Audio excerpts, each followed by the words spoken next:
It's time to get educated on the craziness impacting K-12 classrooms and college campuses around the world.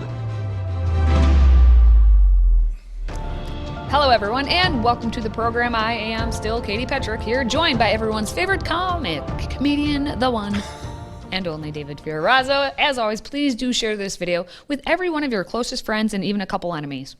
We've got a great show lined up as always, but we're going to kick things off with everyone's favorite education guru, the great Alex Newman.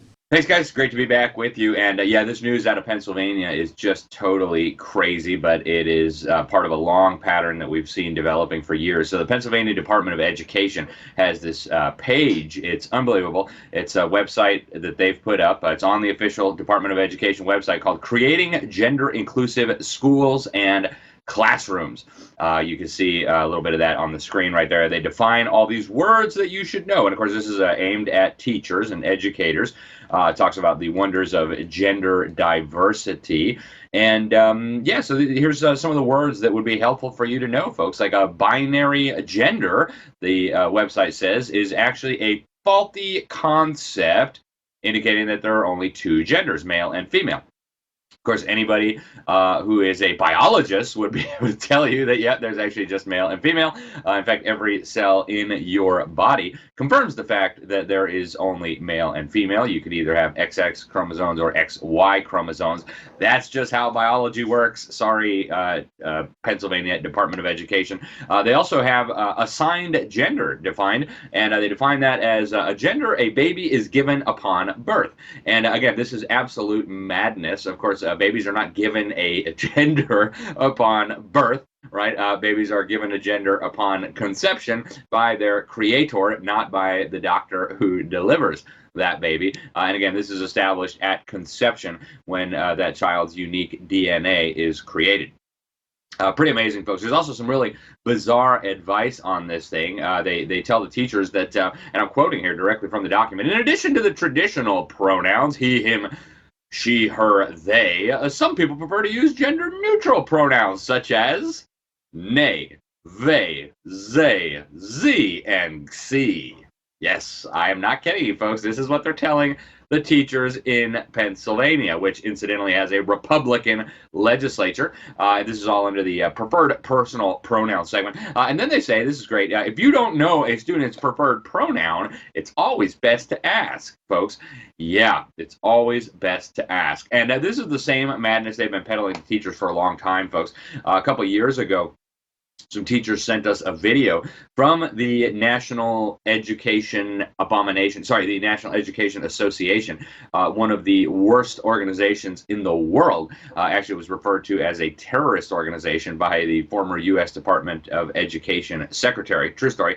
And I want to show you guys this video because, again, this is not new. It has become ubiquitous. And in this video, created by the NEA in partnership with the Human Rights Campaign, a vicious, radical left-wing hate group that is trying to have the federal government force churches and mosques and synagogues to bow to this. You see these two little kids, a kid who calls itself Emma and another kid who calls itself Z. And I want to show you guys this clip because this is what they were showing teachers. Again, the NEA represents or purports to represent over 3 million teachers in this country. And this is what they put out to their teachers. Check this out. Hi, your name is Emma? Yeah. Correct? And my name is Zim. What pronouns do you use?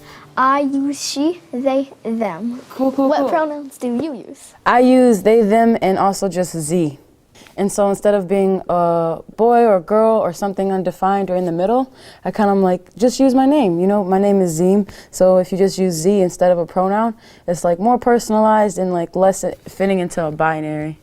Okay, so yeah, my pronouns are Z and tree and free and really, folks. And now watch how ubiquitous this is, okay? At least according to the children. Listen to this. What makes a teacher nice?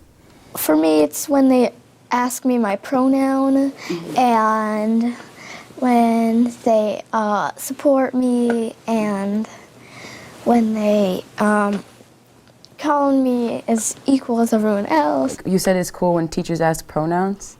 That was never a thing when I was like in elementary school or even middle school, did you find that you had to like ask for that or like even educate your teachers? Well, when I had a substitute, sometimes I had to educate. Like one time when the substitute called me a boy. I even had some friends stick up for me. They were like, "She's a girl." And it's kind of weird, you know, when we have to educate the folks who are supposed to educate us, that's kind of a struggle and kind of a hassle. So there you go. There you go, right?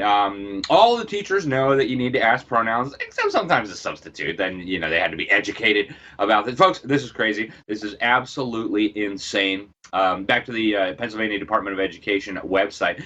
They actually say these definitions were lifted right from the gender spectrum, a set of ramblings by a transgender activist, a fringe ideologue called Carrie Kilman.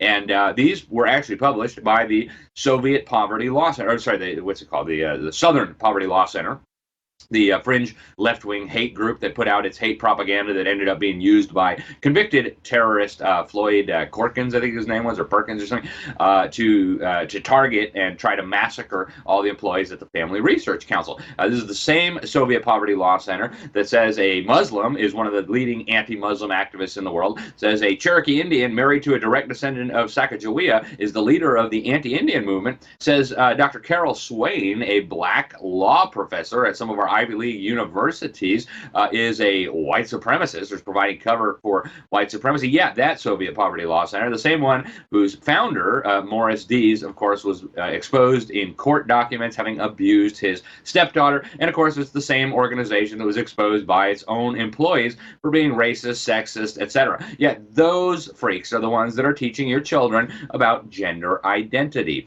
And folks, it's absolutely insane what they're doing. They have these lesson guides on there. The teachers can host a gender-neutral day for children ages 6 and up. And they say that, and they actually defended this, believe it or not. They got called out, and they said that this is from the Pennsylvania Department of Education. The children who attend our schools represent the diverse backgrounds and cultures of our Commonwealth, and that includes Pennsylvanians with various gender identities and expression. If they can make you believe that there are no women, that there are no men, that means there are no mothers, there are no fathers. And if there are no mothers and there are no fathers, how dare you talk about a heteronormative, patriarchal view of family? Okay, that's ultimately the goal, because the Marxists want to replace family and God and church and every other institution with government, or godverment. Of course, Marx was strongly influenced by Hegel. Folks, this is unbelievably dangerous. We've talked before about how effective this is, right? In California, the UCLA did a study. They found that 27% of California children ages 12 to 17 were gender nonconforming. We showed you the data out of Utah. Check out this graph.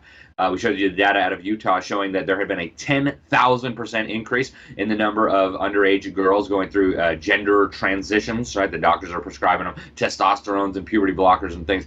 Folks, this is madness. This is child abuse. It must stop. It's insane. Your taxes are paying for it, and nobody's going to protect your children except you. With all the censorship taking place on social media platforms, we've made it easy to keep up with your favorite content. Simply download the FreedomProject Media app in your App Store.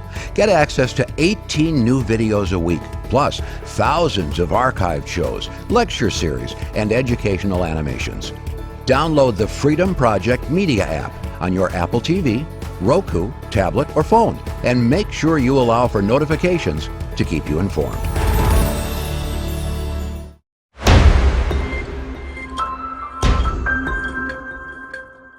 Four stories, same debate. Is a baby, a developing human life in a mother's womb, worth protecting, or do we have the right to kill it? One day after the New York Times claimed there's no difference between abortion and a miscarriage, Elizabeth Hasselbeck returned to the Liberal View to celebrate its 25th season last week. And Whoopi Goldberg basically claimed God made us smart enough to know it's okay to kill unborn babies. And that same day, Joe Biden signed an executive order that could force taxpayers to pay the costs of pregnant women who travel to another state to have an abortion. It was also reported that pregnancy resource centers are now having to spend tens of thousands of dollars for security in the wake of violent attacks, I should say, by pro-abortion Democrats. I'm David Fiorazzo, and this is Christ and Culture.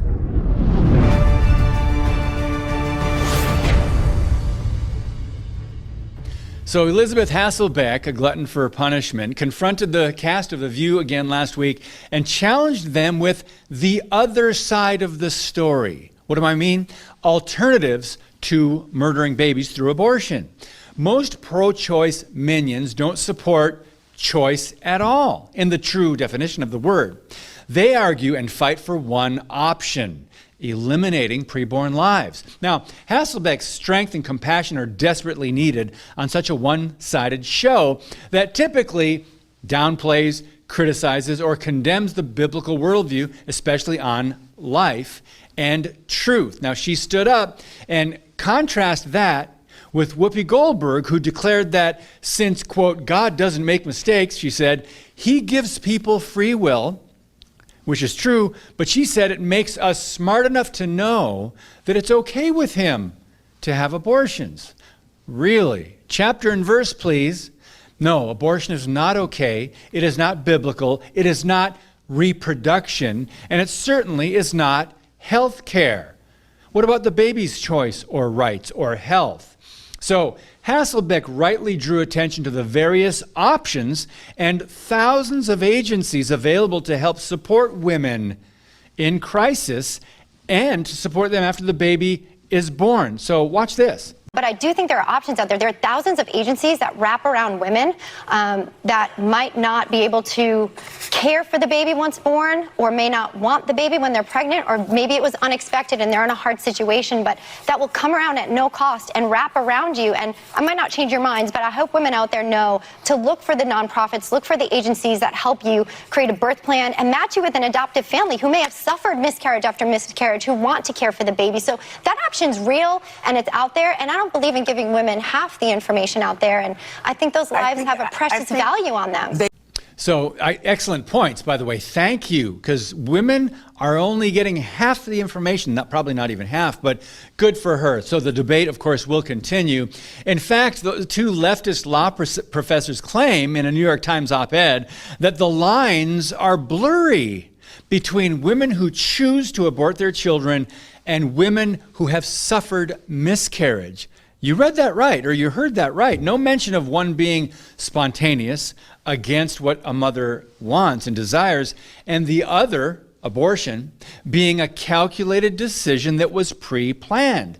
In an article, Why Do We Talk About Miscarriage Differently from Abortion? They refer to miscarriage as pregnancy loss, not loss of human life, right? It's just a pregnancy. They go so far as to blame the apparent confusion on the pro-life people, those who are anti-abortion, who oppose murder and support life in the womb.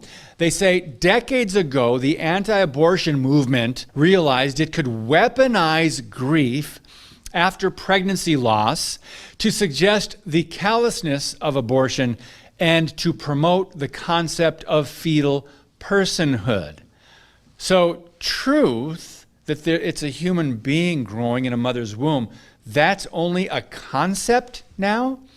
Wrongly believing that our rights come from government instead of God, they suggest the pro-life movement worked aggressively to, quote, give fetuses rights, and as a result, undermine abortion rights.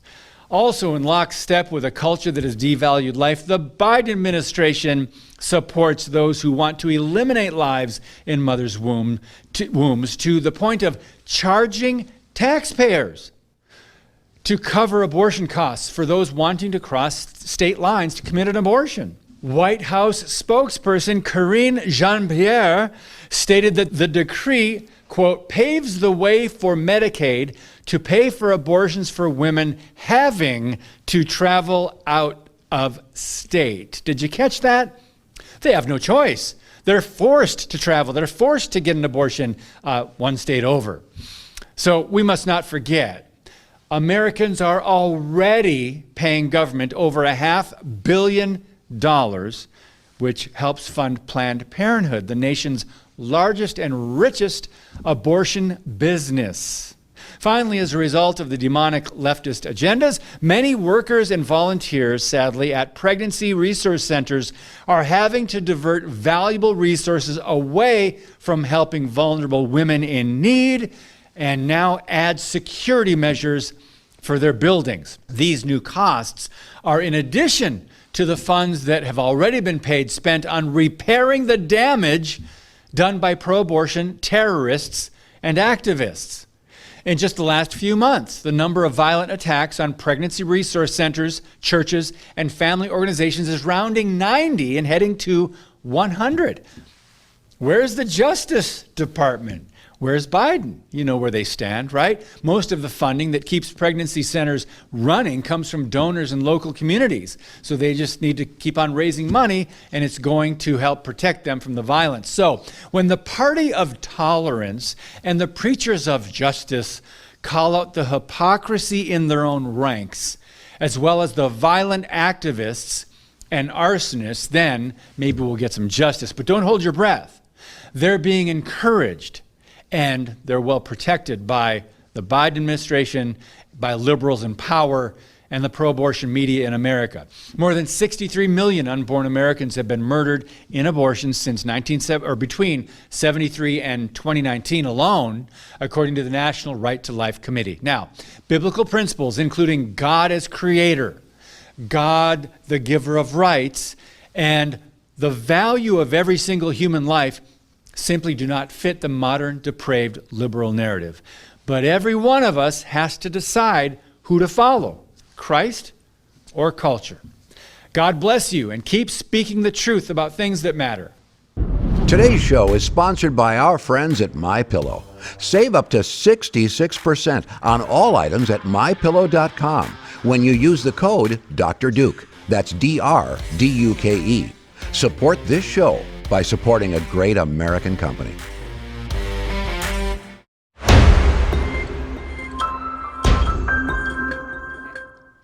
It's that special time again for Reclaiming America with our very own counterculture mom, Tina Griffin. Tina, thanks for, coming to the ballpark with us, it looks like. Hey, yeah, Wahlberg, you're good. Yeah, Donnie Wahlberg and I and the family, we're all hanging out here. Jenny McCarthy's right over here to my right. We're all doing good. How are you doing? I'm doing pretty good. We'll get to that part in a moment, but first, let's talk about Teen Vogue, a magazine that, if you were female and a teenager, you might have read 1 or 2 times. But now, of course, they're all about encouraging abortions. What is happening with Teen Vogue? Yeah, you know what? Back in the day, I have to say that I was hooked on that magazine, but it was because I had a crush on New Kids on the Block and everything else that they pumped in that magazine, which was bad enough back then. Were you a big fan of New Kids on the Block? Well, I did like myself a little New Kids on the Block, but I was a little bit later, too. I liked the LFO and the Backstreet Boys and the NSYNC and all the other boy bands that came after New Kids on the Block. And they were much more innocent than where we are today. But yes, way more innocent. Way more innocent. Let's bring back some new Kids on the Block people. That's what I'm saying. And then maybe we shouldn't. I don't know what they're singing today, and what they would, anyway, promote on stage. Hollywood and the liberals across the country have been extremely upset and vocal over the Supreme Court decision. Katie, you and I full well know that it was repealed, Roe v. Wade, a couple of weeks ago. Well, now the magazine, it's driving me nuts. They are targeting teens. In Teen Vogue, of course, young girls spewing hatred and lying to young women. They literally are saying this. It's only logical that if teens are mature enough to become parents, they're mature enough to decide whether or not they want to give birth. Having access to abortion should be your right, regardless of your parents' beliefs. Outright lie. It's driving people crazy because, once again, parents want to raise their kids. They don't want their kids reading this junk in magazines and going out and getting an abortion. There's so many side effects, so many consequences, so many regrets, nightmares, and all the rest that can happen. And a lot of young women that are now married today cannot have kids because they had an abortion in the past. Where is that in Teen Vogue? You can't find it. Well, no. I mean, as they said, they're mature enough to go out and have sex and all this stuff, but they're still kids. We can't give them the full information then, the truth that is actually what happens when you have an abortion, what follows when you have an abortion, and the truth of what an abortion truly is, not all these euphemisms that they are presenting in Teen Vogue. And sadly, I went online to look a little bit at Teen Vogue, and you just type in the term abortion, and there's article after article after article. And the thing that also is so wrong, and a lot of young people are waking up to this, is the fact that they have articles in there that are promoting abortion, but then they also have plastered articles in there of sex toys they can have, the best positions teens can have with their boyfriends. It's absolutely disgusting. They're promoting it, and then when promoting pregnancy, sex, and then when the kids have that, they become pregnant, they're then showing them the door to Planned Parenthood. Planned Parenthood's making millions and millions of dollars, and our kids are paying the price, and babies are paying the price. And they'll be held to pay for the people behind all this, but we have to be wise enough to say no, not on my watch, or not reading that magazine, here's why, and then teach our young girls why they don't want to live up to the low standards that Teen Vogue is setting for our young women. And that's the truth. Yeah. Well, let's shift a little bit to what is behind you right now, and a positive thing happening with Donnie Wahlberg, the actor, the one and only New Kids on the Block. What's he doing with his stepson? Absolutely. And before the stepson thing, I do want to make one little mention for the previous story that I have to mention.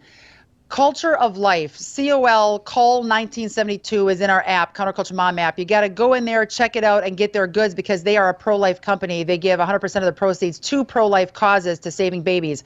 Let's promote places that love life, that want to help save lives. So I had to mention that because I just love what they're doing. And they're saving babies coast to coast.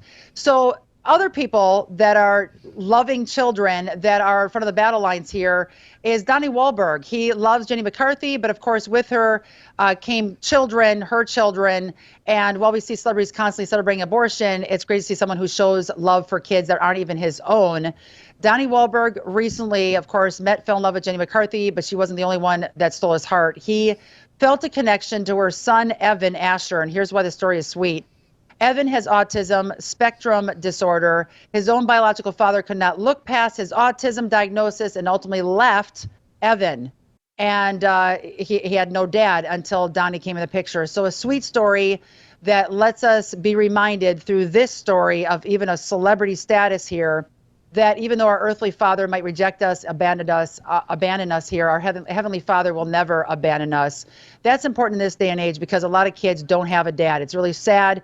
We actually just shot a single parenting series. You can find on Freedom Project Media as well on their website, Counterculture Mom Show, back in June. Check it out. A lot of people that are raising kids solo, but at the same time, we can rely on Jesus to get us through those hard times.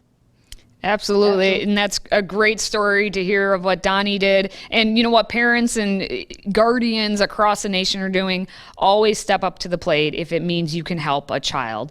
Now, Tina, tell everyone where people can find all of the content that you're providing, including what we just talked about today, and how they can connect with the Counterculture Mom. Absolutely. Download our Counterculture Mom app. It's a one-time fee. Go to any store, download the Counterculture Mom app. We have a team, a lot of neat people in there that are constantly pumping out positive content for our kids. And we also, which fits with the story this week, have a lot of ministries that we partner with. So you can give back to different ministries that are getting kids off the street. We also are partnering with an upcoming sponsor, Rescue One Global, and they are huge in the country and around this globe to rescue kids from human trafficking. So jump into our app, get involved, give back, and even promote your ministry through our app. Reach out to us through the Counterculture Mom app, download it, get it, use it, and have your kids use it. It's a phenomenal resource for all families around this country. If you have a question, please send it our way by emailing askduke@fpeusa.org. Well, it looks like that's going to do it for this show. David, do you feel educated? Always. Well, thanks for joining us, friends. Until next time, you know what we always say, stay educated, friends.